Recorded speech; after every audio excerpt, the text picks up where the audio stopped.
Frédéric Burtz, vous êtes chef technical officer du groupe BPCE, c'est bien ça?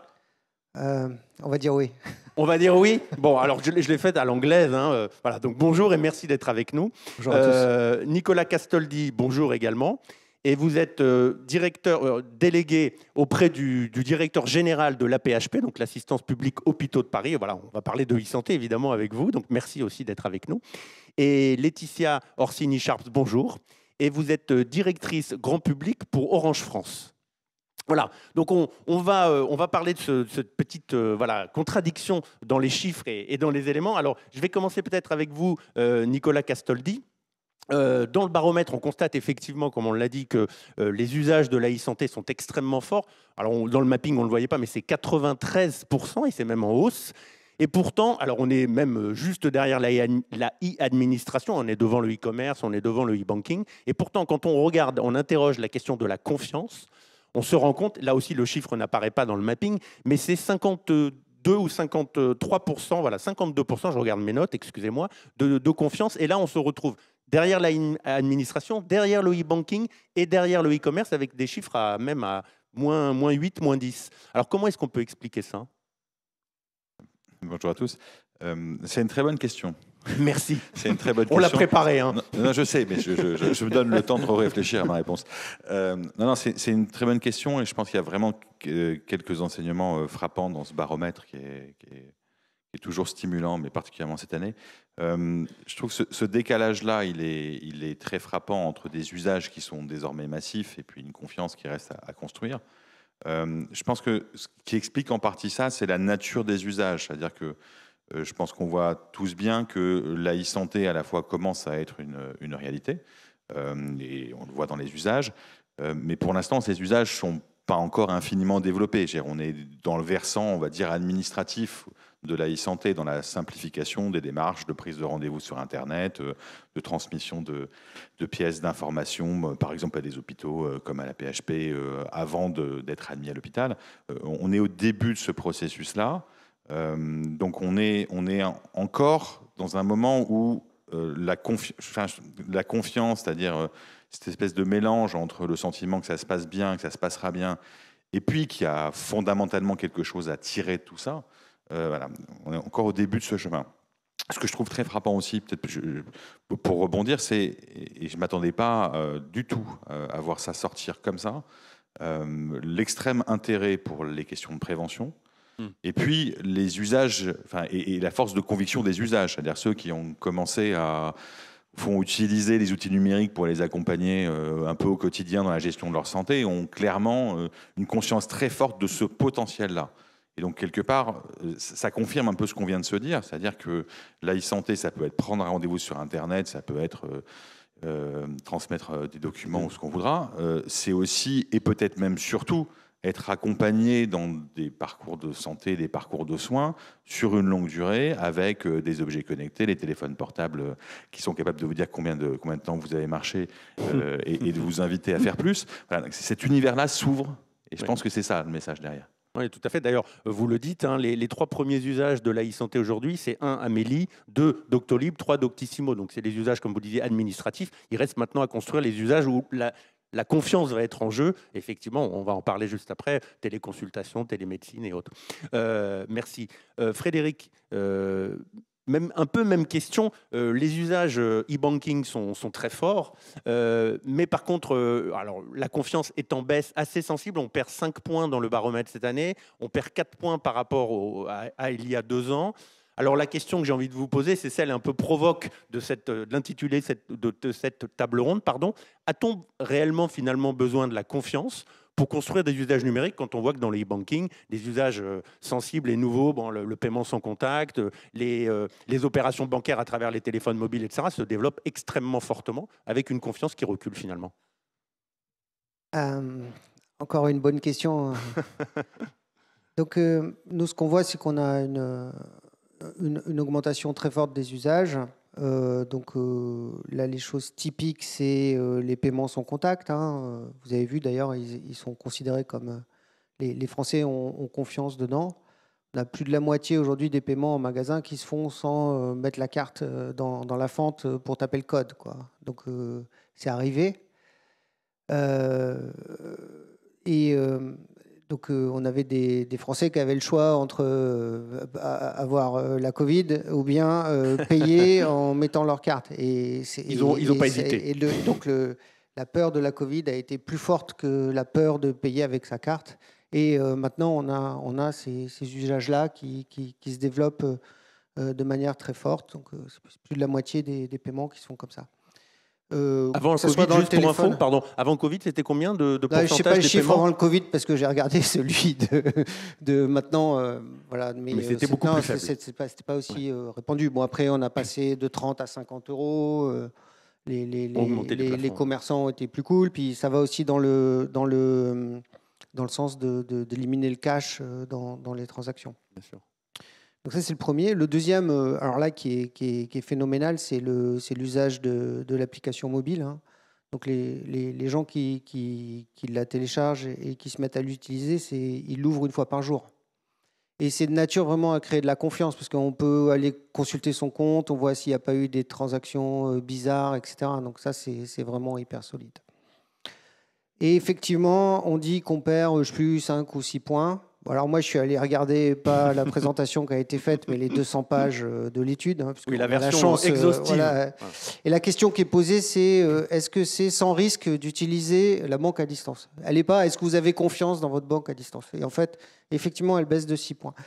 Et bon, je pense qu'avec tout ce qui s'est passé là, sur ce qu'on appelle, en bon français, la mystification, la fraude astucieuse et en franglais, le social engineering, je pense que c'est plutôt bon signe que les gens nous disent que c'est pas complètement dénué de risque que d'utiliser la banque à distance. Ça veut dire que ces messages sont passés. Et donc, nous, on pense que la confiance et construire la sécurité dans la société numérique, ça passe aussi beaucoup par la vigilance des utilisateurs. Et donc, la manière dont on fait les choses, c'est que à nous, banquiers, de créer de l'authentification forte, ce qu'on vous avez vu, hein, c'est le premier élément qui est retenu. De la rendre très simple, hein, parce que c'est quand même un truc technique hyper compliqué et on l'a rendu très simple et tout le monde l'a utilisé. Donc ça, c'est vraiment une réalisation assez forte. Hein. Les gens de la tech qui pourront nous dire que faire de l'authentification double facteur, c'est quand même pas... voilà. Donc nous, on le rend très simple pour nos clients. Et ce qu'on cherche à faire en même temps, c'est de faire en sorte que nos clients soient de plus en plus vigilants. Et c'est comme ça que ça fonctionne. Que ça fonctionne. Et encore une fois, les gens qui utilisent, ils deviennent confiants dans le système. Ils adoptent. Laetitia Orsini, même question. Est-ce que le développement des usages dans le grand public, des usages numériques, finalement, s'appuie sur la confiance ou est-ce que finalement ça se développe même si la confiance n'est pas forcément toujours au rendez-vous ? Alors, effectivement, je pense qu'il y a un peu un paradoxe entre le développement des usages et puis finalement ce niveau de confiance qui est assez moyen. Alors moi, je suis quand même absolument convaincu qu'il n'y a pas d'innovation durable s'il n'y a pas de confiance. Et dans tous les cas, chez Orange, nous, on considère que notre rôle, en tant que leader, acteur du numérique en France, c'est de mettre à disposition les conditions pour que cette confiance, elle se développe. Alors, c'est vrai, on voit le développement des usages, tu le disais, pendant le Covid, il est exponentiel parce qu'il y a des bénéfices réels et on ne s'imagine pas du tout aujourd'hui revenir en arrière sur ces usages. On voit, je ne sais pas moi si ça vous arrive, mais moi, la seule raison pour laquelle je reviens chez moi, je fais machine arrière en partant au bureau, c'est parce que j'ai oublié mon smartphone. C'est le seul motif. On a quand même un quart des Français qui télétravaillent. On en a 8 sur 10, on le voyait dans le baromètre, qui font des achats en ligne. Donc, on ne reviendra pas en arrière sur ces usages. Par contre, quel est notre rôle, nous, en tant qu'industriels, acteurs de ce numérique ? C'est de mettre en place les conditions.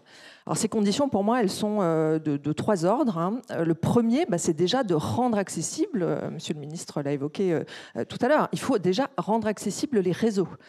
Donc ça, évidemment, nous, en tant qu'opérateur télécom, c'est ce qu'on fait. On déploie à marche forcée quand même cette fibre. On est leader en Europe sur le déploiement. La France a cette chance. C'est des milliards qui sont investis chaque année. C'est des milliers de techniciens qui sont sur le terrain pour faire en sorte que ces réseaux, ils soient là, il soit robuste, il soit fiable. Le deuxième élément, mais je pense qu'on y reviendra tout à l'heure, c'est effectivement de mettre à disposition des outils pour protéger et permettre de créer finalement ce sentiment de confiance. Je pense que voilà, on les évoquera. Et puis le point sur lequel je voulais revenir, qui fait aussi écho voilà, au début et à l'intervention de Monsieur le Ministre, c'est qu'on a quand même un rôle à jouer, effectivement, pour faire en sorte que cette innovation numérique, elle soit accessible à tous. On voit quand même qu'on a 13 millions aujourd'hui de Français qui sont en rupture par rapport, dans si électronisme, j'arrive jamais à le dire, mais voilà, qui sont en rupture. 1 sur 2 qui disent qu'ils ont quand même des difficultés à faire leur démarche administrative. C'est colossal. Et qui n'ont donc pas confiance. Et qui du coup n'ont pas confiance. Qui préfèrent le contact physique, fait, aller au bureau oui, de poste, aller au bureau des impôts, etc., plutôt que de le faire en ligne. Absolument. Et donc il y a ce sujet de donner confiance aussi à ces personnes-là pour qu'elles accèdent au numérique. Et dans tous les cas, nous, chez Orange, on est très investis sur ces sujets-là. On a créé ce qu'on appelle des Orange Digital Center. C'est au fond un programme qui est totalement gratuit, accessible à tous, clients Orange ou non clients Orange, juste pour éduquer, pour former, pour accompagner à l'usage du smartphone, d'une tablette, d'un ordinateur. Et pour nous, voilà, c'est un combat extrêmement important. En 2 ans, c'est quand même 1 demi-million de personnes qui auront bénéficié de cet accompagnement. Et on voit que le besoin, il est vraiment colossal. Voilà, donc confiance dans le numérique, mais aussi donner confiance aux personnes pour qu'elles osent aller vers ce numérique. Ça me semble donner un élément les outils clé qui vont permettre de développer la confiance. Alors, il y a un sujet dont j'aimerais que l'on parle, c'est évidemment le sujet des données et de leur transmission. Alors, on a parlé d'hébergement aussi tout à l'heure des données, mais là, on va être plutôt, nous, sur la transmission. Et un autre sujet, c'est un peu corollaire, c'est le sujet dans le développement d'usage numérique. Il y a évidemment la question de l'identité des 2 acteurs de la relation, enfin des 2 ou plusieurs d'ailleurs, acteurs de la relation numérique, on l'a vu dans le baromètre, qui se pose forcément. Alors, Nicolas Castoldi, on a vu dans le baromètre que 68% des Français étaient prêts à transmettre des données de santé personnelle, à condition évidemment qu'il y a un vrai bénéfice pour leur santé. Alors, c'est un très bon chiffre. Est-ce que cela va suffire demain à développer justement les nouveaux usages de la e-santé, ceux qui sont peut-être encore en retrait? Je pense notamment, bien sûr, à la télémédecine et à la téléconsultation, par exemple. D'abord, je pense que c'est une très bonne nouvelle. C'est une très bonne nouvelle parce que, précisément, les perspectives qui sont ouvertes par le travail sur les données, notamment les données de santé, sont immenses, que ce soit à la fois le travail sur les grandes bases de données, la capacité à renforcer les capacités prédictives générales, et puis la capacité aussi à accompagner chacun un peu au quotidien dans ses changements de comportement. Mais rien de ça n'est possible, évidemment, s'il n'y a pas au fondement de ça plus qu'une confiance. Le consentement de chacun, les régimes juridiques sont très forts, à partager ces données, notamment ces données de santé. Et donc on part d'un socle qui est un socle important, et ce socle important, je pense qu'il traduit le fait qu'on a tous collectivement compris, on sent tous que c'est quelque chose qui est potentiellement essentiel, collectivement, individuellement. Donc je pense que ça, c'est un point qui est absolument majeur. Ce qui est sûr aussi, pas pour tempérer l'optimisme, on voit bien à quel point aussi on est tous collectivement sensibles à ce qu'on voit. Et ça a été parfaitement dit à l'instant. À mesure qu'on voit augmenter toutes les tentatives de hameçonnage diverses et variées, alors à l'heure actuelle, on reçoit effectivement des SMS et des mails à des en-têtes de banque. Je me disais, on n'est pas loin du de la moment... gendarmerie nationale. Exactement. Mais on n'est pas loin du jour où on va voir arriver des mails à PHP ou je ne sais pas quel groupe de clinique vous disant votre dossier médical n'est pas à jour, merci de vous connecter. Donc, on voit aussi qu'à mesure que les usages vont se développer, on va voir émerger la zone de risque associée. Et donc, on va avoir une équation un peu plus compliquée à tenir. Et ça nous ramène, je trouve aussi, du coup, en permanence à cette question qui est: est-ce que les usages sont suffisamment puissants, pour le dire comme ça, pour convaincre chacun que ça vaut le coup? On part avec ce capital de départ. Il faut réussir à le conserver. Et il faut réussir à développer des services qui ont un vrai sens et qui ont un vrai impact. Je finirai juste en disant que pour aujourd'hui, je pense qu'on est tous collectivement dans des logiques on fait ce pari. C'est des investissements forts, c'est des investissements qui sont lourds. Pour une maison comme la PHP, investir dans l'entrepôt de données de santé année après année, ce sont des investissements considérables. Ce n'est pas des choix si triviaux que ça, dans un contexte global où il y a une tension très forte sur le soin, allouer des millions, des dizaines de millions d'euros pour structurer des infrastructures qui demain bénéficieront aux soins, mais qui à court terme sont d'abord des infrastructures de recherche, c'est des choix qui sont des choix lourds. Vous le disiez aussi sur la fibre, il y a des moments où il nous faut des infrastructures. Voilà, donc on fait ce pari, et je pense que c'est la bonne nouvelle, et on espère tous voir au fur et à mesure les effets tangibles convaincre encore plus. Alors, je pensais à deux usages, hein, effectivement, télémédecine et téléconsultation. Alors, la téléconsultation, il y a peut-être, on l'a vu, il y a une certaine réticence. On le voit dans certains éléments du baromètre qui n'ont pas été présentés ce matin. Il y a la crainte d'avoir exprimé par les Français, d'avoir affaire à un faux praticien. Alors là, je pense qu'il y a un petit trauma Covid peut-être qui est derrière.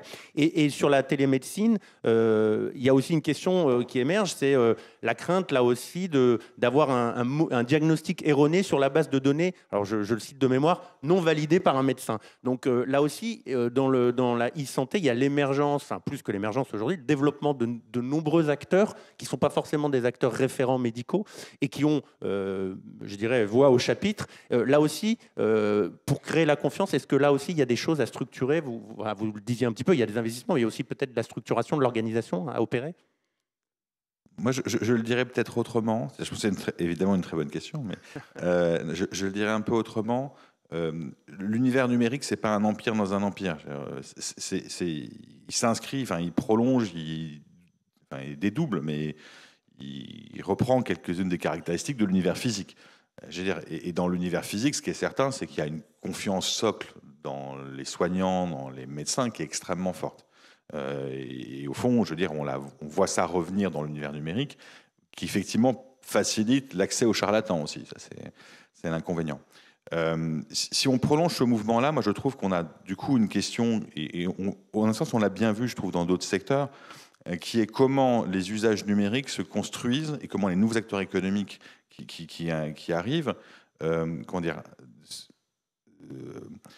s'articulent ou s'agrègent ou travaillent autour de structures, d'institutions, de pans de référence qui sont majeurs.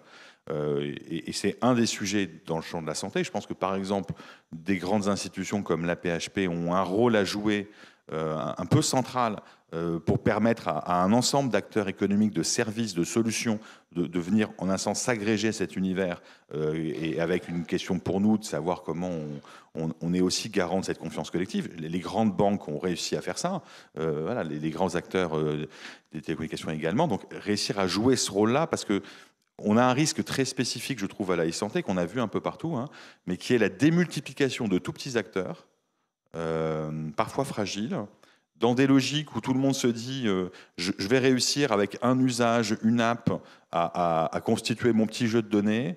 Je pars du principe que ce jeu de données, finalement, il aura une valeur économique, ce qui n'est pas totalement démontré d'ailleurs. Et puis chacun part dans ce morcellement. Et je trouve qu'on a plutôt un sujet d'agrégation. Comment on structure une forme de puzzle et comment dans ce puzzle, on arrive à capitaliser sur l'existence d'une confiance très forte dans les soignants, d'une confiance très forte dans les hôpitaux, d'éléments de structuration du paysage.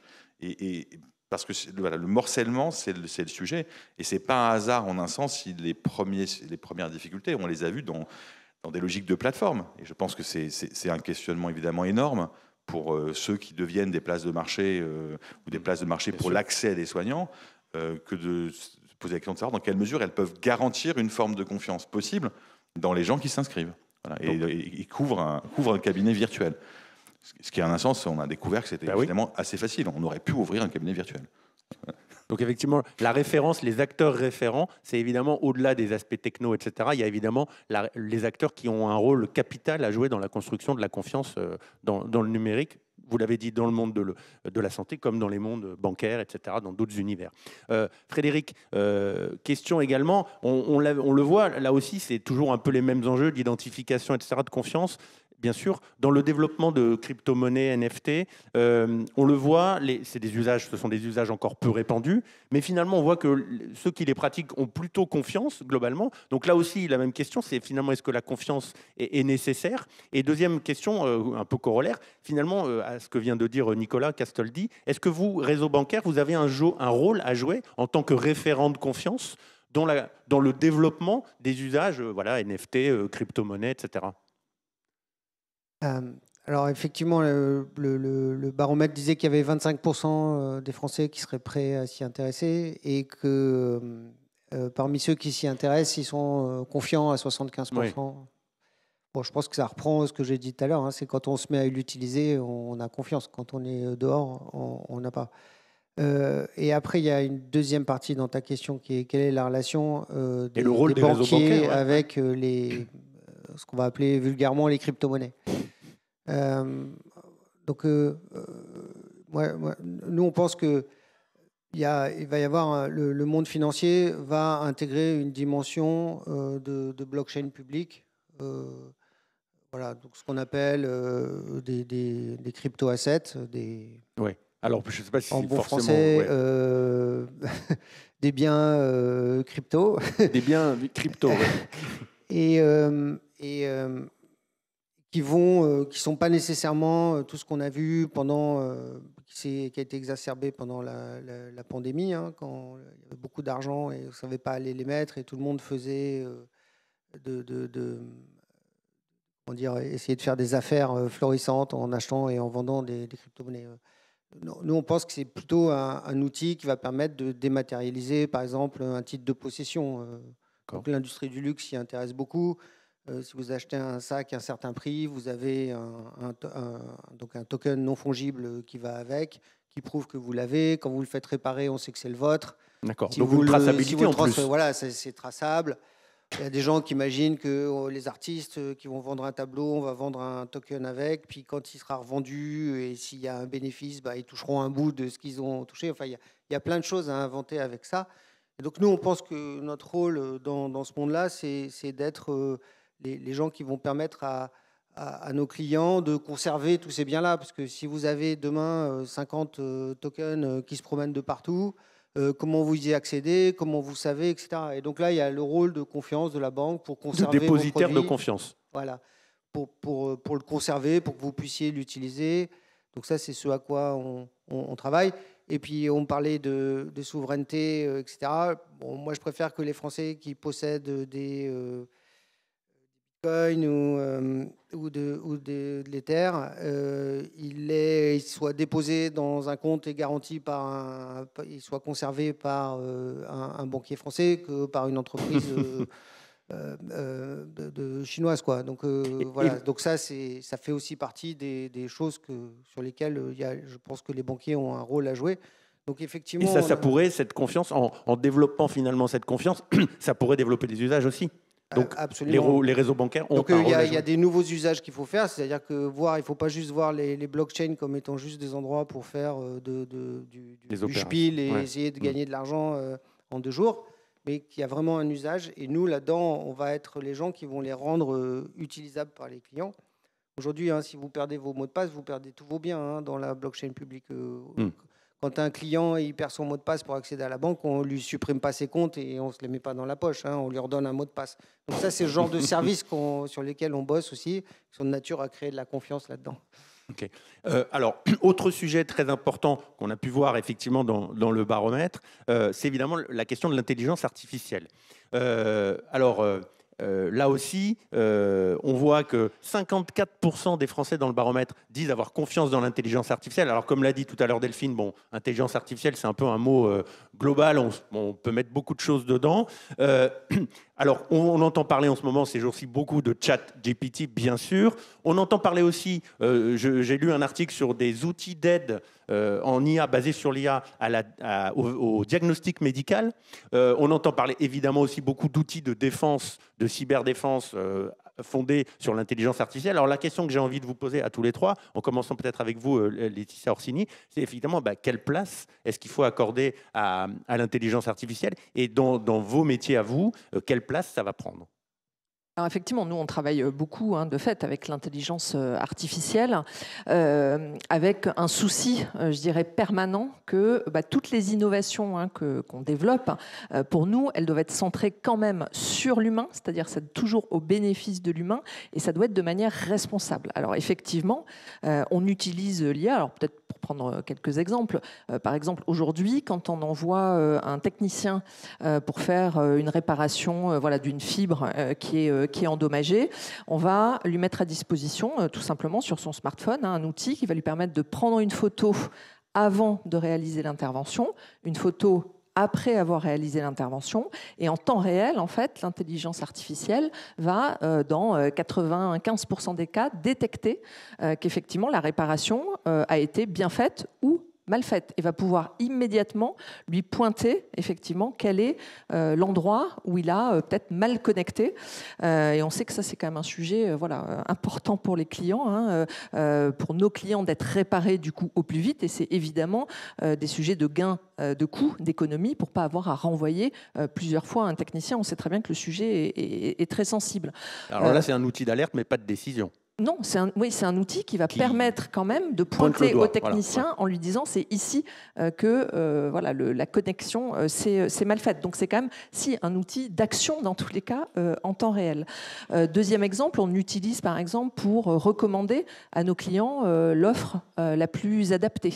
On sait que les clients aujourd'hui sont en quête d'avoir des offres, des recommandations extrêmement personnalisées. Et donc là, effectivement, on va pouvoir être pertinent sur la proposition qu'on le fait, donc soit directement en ligne, soit comme un soutien aussi pour nos conseillers et nos vendeurs.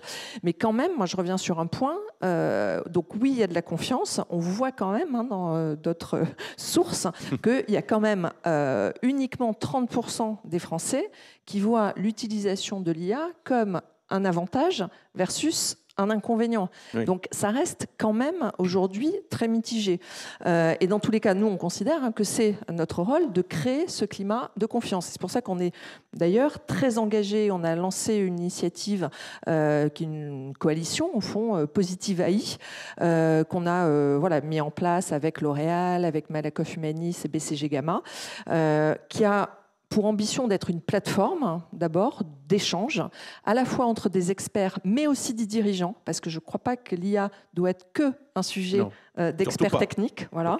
Donc on associe vraiment les patrons d'entreprise, les décideurs et les experts, donc pour qu'ils puissent ensemble, effectivement, débattre sur l'intention, les outils, le niveau de maturité.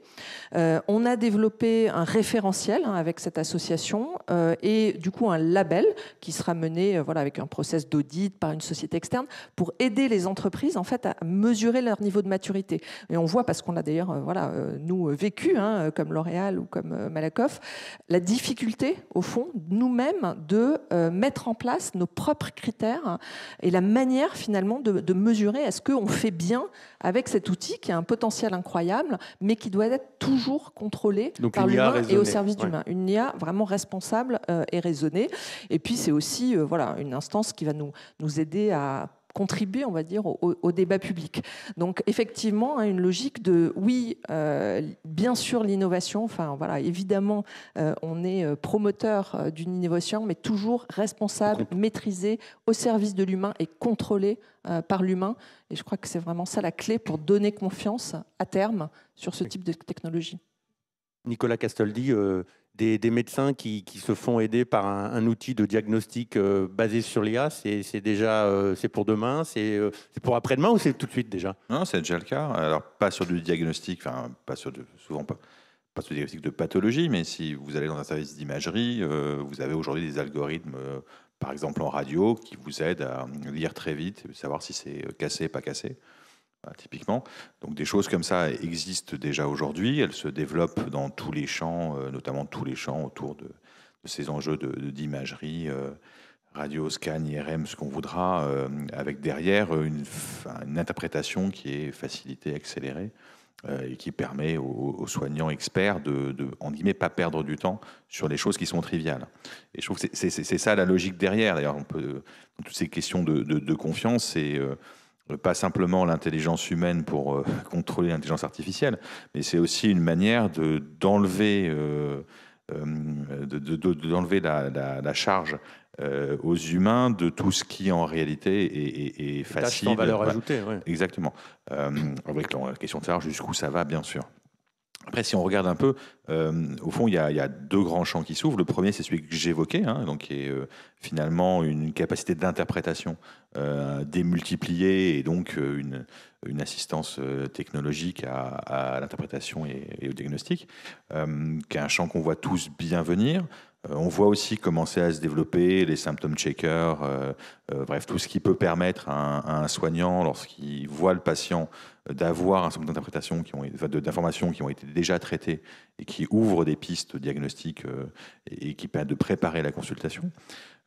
Et ça, c'est un univers qui est en train de se dessiner aussi. Un petit point au passage, on vit un moment un peu particulier, un peu bizarre. C'est-à-dire que l'enjeu, c'est aussi on devient capable, c'est la digitalisation sous toutes ses formes, hein, mais on a désormais un accès à l'information qui est facilité. On est de plus en plus capable de faire des examens de manière simple, à tel point que le verrou, c'est plus avoir l'information, c'est l'interpréter. Et c'est vrai, y compris sur du diagnostic. Quand vous avez, je sais pas moi, quand vous commencez à pouvoir utiliser de manière un peu industrielle, faire de l'endoscopie en demandant aux gens d'avaler une capsule équipée, le vrai sujet, c'est qui lit les 8 heures de film. Et comment vous les lisez. Donc vous avez des développements d'outils pour permettre justement aux soignants de regarder les moments qui sont les moments un peu non décidés. L'autre grand champ qui s'ouvre, parce que l'intelligence artificielle, c'est un vaste concept et au fond c'est un peu l'autre nom du progrès. On ne comprend pas très bien ce qui se passe, mais enfin globalement ça a l'air pas mal. Il y a, et c'est un univers qui est important aussi, qui est peut-être beaucoup moins technologique dans l'apparence, mais qui est tout ce qui devient possible dans un univers où vous pouvez être suivi, avoir accès aux soins ou à des formes de soins en permanence. Je veux dire, aujourd'hui, on vit dans un univers où avoir accès aux soins, c'est voir un médecin, voir un soignant. Ça se fait ponctuellement, c'est pas toujours facile, c'est peut-être même de moins en moins facile. Et donc il y a des déserts médicaux. Exactement. Et donc c'est un sujet en soi. L'univers qui s'ouvre demain, c'est un univers où vous avez potentiellement une capacité d'interaction avec un univers de soins un peu large, en permanence, qui se nourrit lui-même d'une capacité à voir ce que vous faites, vous accompagner, voir si vous marchez, si vous marchez pas, voir si vous dormez pas, éventuellement vous accompagner aussi sur vos questions d'alimentation. Et tout ça est crucial parce qu'en réalité, il y a tout un univers qui suit des maladies chroniques, qui est un univers qui ne cesse de peser de plus en plus lourdement et qui va continuer à le faire à mesure à la fois que la population vieillit d'une part et d'autre part que nos comportements d'hommes et femmes du 21e siècle sont pas forcément ils sont pas healthy comme on dit. Moi je suis pas très healthy, vous l'aurez noté. Donc cette question-là est une vraie question parce que pour bien accompagner un malade chronique, lui permettre de vivre en bonne santé, sachant qu'il ne guérira pas de sa pathologie, diabète, pathologie cardiologique, etc. C'est surtout lui permettre de changer ses comportements pour continuer à vivre dans le meilleur état de santé. Et là, une intelligence artificielle peut l'accompagner. Là où, finalement, effectivement, ça mobiliserait un médecin régulièrement. Là, finalement, l'intelligence artificielle peut le suivre et lui dire, attention, avoir un... L'intelligence artificielle, elle a déjà un effet assez incroyable, c'est qu'elle vous amène à cliquer sur des liens que vous n'auriez jamais imaginé aller voir. Et donc, si vous mettez autant d'intelligence qu'on en a mis à faire cliquer les gens sur les bandeaux publicitaires, à leur permettre d'accéder à des contenus de santé, à leur faire des pushs à des moments un peu cruciaux pour justement les mettre en mouvement, les accompagner dans des stratégies de changement d'alimentation, etc. Tout ça est possible. En fait, tout ça est parfaitement possible et ça ouvre une question un nouveau lien un peu digital, très digital, avec les patients. Donc cet univers-là, on y travaille, on y réfléchit collectivement, on le fait beaucoup à l'Hôtel-Dieu notamment, mais c'est ça qui est en train de se construire. Ça change assez profondément le visage du soin. Ça élimine bien sûr pas le soin incarné, physique, et puis vous l'avez dit, il y a un attachement extrêmement profond et parfaitement fondé à avoir une forme de régulièrement des échanges les plus incarnés possibles avec des soignants. Mais ça ouvre un univers qui est un univers potentiellement très intéressant. Merci. Frédéric, en 2 mots aussi, dans le monde de la finance, les intelligences artificielles, ça sert depuis longtemps aussi, notamment pour les systèmes de défense, c'est ce qu'on dit depuis un petit peu tout à l'heure, face à toutes les attaques et tout. Donc rapidement, là aussi, ça va encore se développer ou c'est déjà complètement installé finalement Rapidement. Désolé. Non, mais moi j'adhère à ce qui a été dit. Je pense qu'il y a une dimension de c'est un super outil. Il y a une dimension de respect des clients, de leurs données, etc. De comprendre, d'être capable d'expliquer derrière c'est pas juste un résultat, mais il y a les causalités qui sont là. Et donc nous, on met beaucoup d'énergie à faire ça. Et ce qu'a dit Laetitia est très juste. Hein, il faut que ça se fasse dans le respect des personnes. Donc nous, on a des principes d'autorisation qu'on demande à nos clients pour utiliser leurs données. Et on est très, très rigoureux dans l'application de ça. Et par ailleurs, c'est aussi un formidable outil, on va dire, en back-office pour nos process. C'est ce que disait Nicolas sur l'interprétation d'images, comme ça. Alors, mutatis mutandis dans notre univers, hein, et notamment dans le domaine de la lutte contre le blanchiment, des choses comme ça. C'est des outils qui sont très utiles. Et aussi, nous, on a un enjeu de qualité de nos données. Et ça permet de regarder très très vite. On a énormément de données chez nous, lesquelles sont vraisemblablement plus à jour, pas cohérentes avec le reste, etc. Et si on n'avait pas ces outils-là, ben, on aurait des données de moins bonne qualité. Donc il y a plein d'usages. Et c'est vrai que là, on le présente comme étant un produit. Est-ce que vous la voulez rouge ou verte? Votre IA, c'est pas ça. C'est vraiment des techniques. Bon, en plus, je suis plutôt issu du monde de l'ingénierie et tout. Et puis chez les banquiers, ils sont tous statisticiens à un moment. Donc les technos de l'intelligence artificielle, ils les connaissent. Donc Oui. voilà. Et donc nous, on est vraiment dans comment on la met au service d'être plus efficace dans notre travail. C'est vraiment ça. Et dans le respect, et évidemment, dans le respect de nos clients. C'est comme ça qu'on la voit.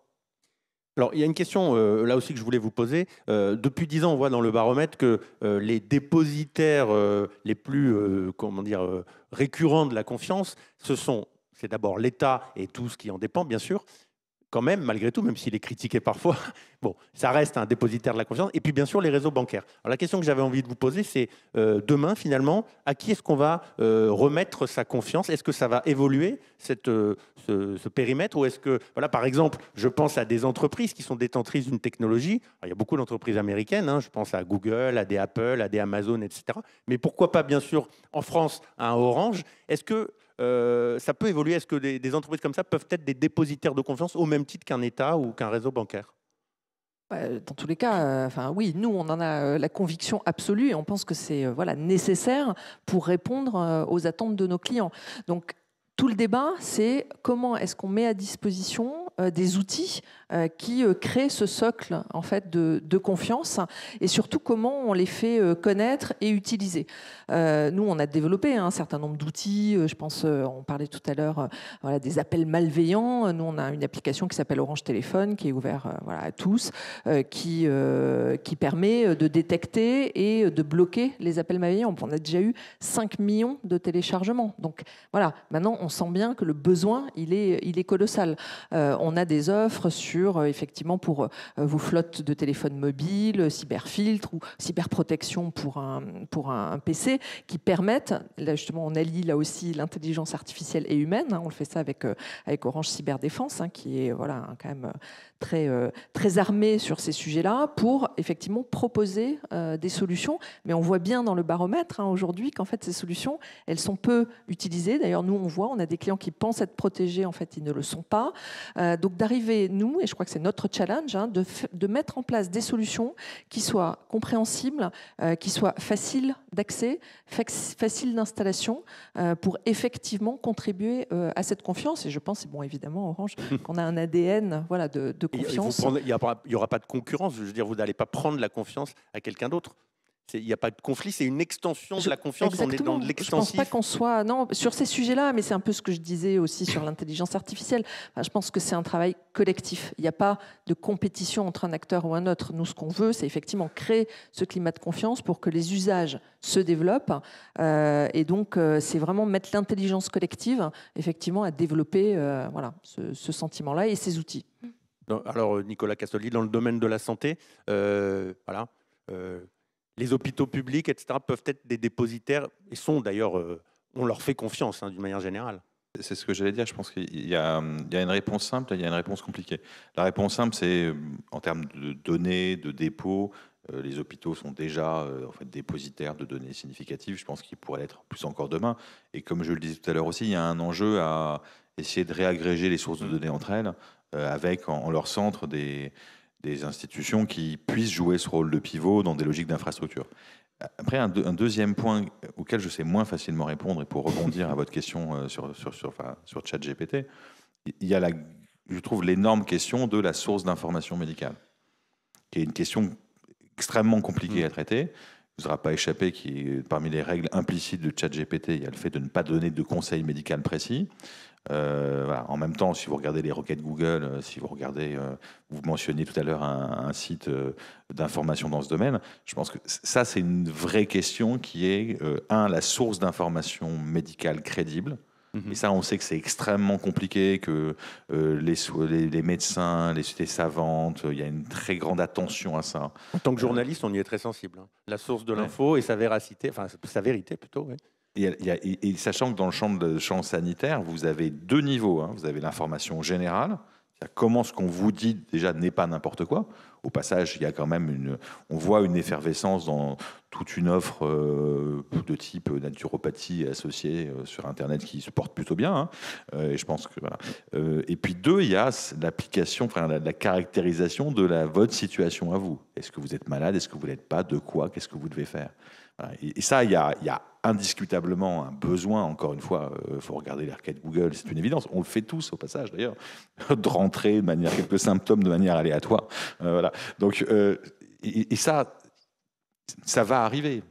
ChatGPT, vous le faites déjà. Donc comment on construit cet univers? Qui va être central? Qui va être l'intermédiaire de confiance? Ça, cette question, elle est ouverte. Même question, Frédéric. Alors, les dépositaires de confiance, bon, les réseaux bancaires, on l'a déjà dit, hein, puisqu'on parlait même tout à l'heure des cryptos, NFT. Donc, vous êtes des dépositaires de confiance historiques, ça va continuer. Alors que dans le domaine bancaire aussi, enfin financier en tout cas, il y a de nouveaux acteurs qui sont devenus, là aussi, qui se sont imposés. Alors, je pense juste à un exemple, PayPal, par exemple. C'est un acteur qui s'est imposé dans son domaine. Alors, il y a une concurrence quand même, toujours. Alors, PayPal, c'est un acteur du monde des paiements. Hein. Il ne détient pas les comptes avec l'argent des gens. Mais c'est important, les paiements. Surtout qu'on en fait beaucoup dans le groupe BPCE. Il paraît. Non, nous, on travaille à conserver cette position-là qu'on a, hein, dont on est fier. Bon, je vous prie de croire que c'est un boulot de tous les jours, voire de tous les instants. C'est un gros boulot, oui. Et je pense que le domaine là, dans lequel nous, on est très vigilants pour construire encore de la confiance, c'est dans le respect de la promesse qu'on fait à nos clients de l'usage des données qui nous confient. Précisément, je sais pas, quand on tape, comme tu le dis, ces symptômes dans Google, je ne sais pas si quelque part dans Google, on dit tiens, lui, il est malade de ça, la prochaine fois qu'il y a un médicament qui sort là-dessus, il faut que je le cible. Voilà, nous, c'est ce genre de choses qu'on en assure nos clients qu'on ne les fait pas. Quoi. Voilà, donc, je pense que c'est le nouveau domaine. Après, qu'on protège leurs comptes pour pas qu'ils se fassent voler, etc. C'est aussi, on a un usage avec votre accord et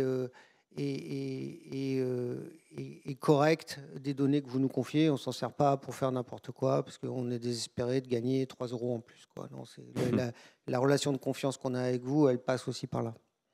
Merci. Alors rapidement, une toute dernière question, rapidement parce que le temps tourne. On l'a vu, la confiance, globalement, même s'il y a une petite contradiction, on l'a vu dans le baromètre, est quand même nécessaire au développement des usages globalement, avec les clients, avec les patients. Est-ce que c'est un enjeu aussi dans le développement des usages, je dirais en interne dans les entreprises et avec les fournisseurs des entreprises? Donc là, on est plus dans un univers B2B. Laetitia, pardon. Oui, alors, oui, absolument, oui. Tout à fait. Si je reprends par exemple le cas de l'intelligence artificielle, nous, pourquoi est-ce qu'on a mis aussi en place cette démarche? Évidemment, c'est vis-à-vis de nos clients, mais c'est aussi vis-à-vis de l'interne. Ce qu'on voit, c'est qu'on a des experts data, mais comme tous les salariés au fond, qui sont en recherche de sens, qui veulent s'engager auprès d'entreprises qui elles-mêmes sont engagées et qui défendent l'éthique. Et donc, un des enjeux aussi, et d'ailleurs de ce label, c'est pas tellement pour communiquer honnêtement à l'extérieur, c'est plutôt pour pouvoir aussi avoir des preuves concrètes de l'engagement en interne, mobiliser ses salariés. On sait qu'en plus sur ces métiers-là, la chasse au talent, on l'a évoqué aussi, Oui. est quand même très compliquée. Et donc effectivement, on a un sujet d'embarquer, mais comme on l'a, si je fais un peu le parallèle d'ailleurs, on a parlé aussi de toute de la partie plutôt RSE, carbone. Au fond, si on le fait juste tout seul sur un bout finalement du périmètre, on voit bien qu'on n'est pas efficace. Donc on a besoin d'embarquer l'aval, l'amont, les prestataires, les partenaires, parce qu'en fait c'est cette chaîne au fond de confiance qui est importante, parce qu'on va très bien, nous, dans nos dispositifs, pouvoir aller utiliser un logiciel qui lui-même a utilisé une IA sans même qu'on le sache. Donc il faut qu'on arrive à embarquer l'ensemble des parties prenantes dans cette démarche pour créer la confiance. Oui. C'est la condition, effectivement. Nicolas Castoldi, même question. Je pense d'abord que pour les jeunes générations de soignants qui arrivent, et pour nous c'est majeur, notre combat quotidien, c'est pas simplement recruter, c'est garder des soignants qui font un métier difficile, très difficile. Pour nous, c'est donc l'enjeu majeur. Pour ces jeunes générations-là, c'est la promesse d'une transformation de leur exercice, de la médecine. C'est quelque chose qui est forcément mobilisateur et autour duquel on doit travailler, d'autant plus qu'on est l'AP est un centre hospitalier universitaire et qu'on a cette dimension d'être en pointe de la recherche, de l'innovation, et qu'il faut qu'on le reste. Et c'est une vraie équation compliquée quand vous êtes confronté, encore une fois, à des tensions sectorielles très fortes, que de réussir à garder cette projection vers l'avenir qui, pour nous, est majeure. Juste un deuxième élément aussi, je trouve, dans ces questions de confiance dans la digitalisation du soin, les questions qu'elle pose, c'est aussi les articulations entre ces acteurs de soins et de nouveaux acteurs. Et on le voit très bien à l'hôpital, mais aussi ailleurs. Ça nous confronte à une nouvelle catégorie de partenaires possibles, qui sont des acteurs économiques dont on n'a pas l'habitude. Dans un champ, la santé, où les relations entre le public et le privé étaient quand même extrêmement codifiées, et avec des demandes très fortes de la part de l'État, assez légitimes aussi, pour préserver les intérêts des uns et des autres. Donc c'est une vraie question, et on y travaille beaucoup, mais réussir à apprendre comme ça à travailler avec une nouvelle classe d'acteurs privés, se poser la question de savoir aussi comment sur un environnement hospitalier peut venir se greffer des solutions numériques portées par des acteurs privés jeunes. Enfin, c'est des questions qui sont compliquées, mais qui sont majeures, parce que si on n'arrive pas à installer cette confiance-là, on va avoir un paysage totalement éparpillé, un puzzle qui ne se formera pas. Merci. Oui, Frédéric? Donc en interne aussi? Ouais, à fond. À fond. C'est clair. OK. Bon, écoutez, merci madame, merci messieurs.